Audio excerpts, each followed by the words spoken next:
يلا حيهم ومرحبا ألف. بنسوي مدفون اللحم مع الخضرة في قدر الضغط هذا.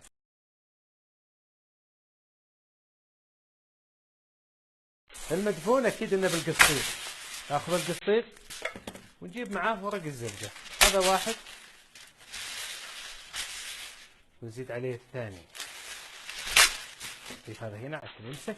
ناخذ اللحم، ثوب، بصل أخضر، بطاطس، قرن فلفل، بصل عادي مقطع شرايح على حسب الكمية اللي انتم تحبونها، نضيفها كاملة. حلوين.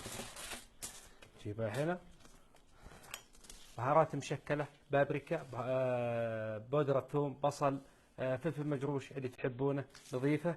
وعندنا الملح. هذا هو المدفون. ناخذه ونرتبه. نجيبه هنا، نجيب هذا هنا، ونقلب التتبيلة هذه كاملة مع الخضروات. دمجنا المكونات مع بعضها بقي عندي إذا تحبون ليمون، وهذا أنا أفضله برضه في المدفون. حطينا الليمون. يجي الحين وقت كيف نقفل اللي هو المدفون حقنا. أول شيء تجيب هذا هنا، أرجع أجيبه كذا. طريقتي هذه هي المعتادة عندي. قفل من هنا وقفل من هنا. قفل قفل قفل قفل. حلو. حطينا الليمون. يجي الحين وقت كيف نقفل اللي هو المدفون حقنا. أول شيء تجيب هذا هنا، أرجع أجيبه كذا. واحد، هذه أول لفة طبعا. اثنين، يا سلام، قفلنا. ها ها، واحد اثنين ثلاث، يا سلام. وهنا نقطة، واحد اثنين ثلاث. قفلنا. نجيب هذا هنا لفة ثانية بالقسطين، حاجة بسيطة مع ثانية. اللفة الثانية شوفوا كيف كامل. وهذا نجيبه كذا، يا سلام. قفل قفل، نضمن ان قفلنا صح.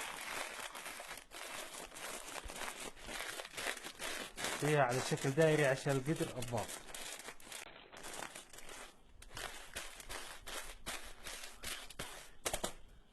على قدر الضابط. الحين نضبط المدفون بالطريقة السليمة. أول شيء في قاع القدر راح أضيف موية تقريبا لتر ونص أو حاجة زي كذا. عندي شبك، هذا شبك قدر أو أي شبكة أو أي قاعدة ممكن نضيفها. نحط المدفون حقنا اللي ضبطناه في القسطير، ونولع النار ونخليه يغلي أول شيء. إذا تتبخر الموية ونقفل القدر تقفيلة كاملة. قفل قفل قفل قفل. حلو حلو حلو، يا سلام. ونضغط ونحط الصفار ونخليه على نار عالية لين يبدأ يصفر القدر. كذا صفر نقصر عليه النار ونخليه تقريبا إلى ساعة ونص. أحلى مدفون لحم جاي على السريع. انتهت الساعة ونص نطفي ونفك. نشوف المدفونة حقتنا وين وصلنا. فك القسطير. الطبقة الثانية، عندنا الطبقة الأولى.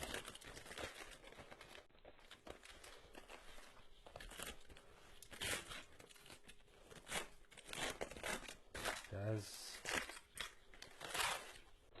هذه الطبقة الأولى. الطبقة الثانية، أو الطبقة الأولى والطبقة الثانية. ما شاء الله، تبارك الله. يا جماعة الخير، بسم الله، يا ما شاء الله. مدفون اللحم بالطريقة اللي شرحناها سهلة وسريعة وما تاخذ وقت وفي قدر الضغط. يكون اللحم فيها مستوي. ما نقول إلا بالعافية للجميع. نشوفكم على خير. سلام.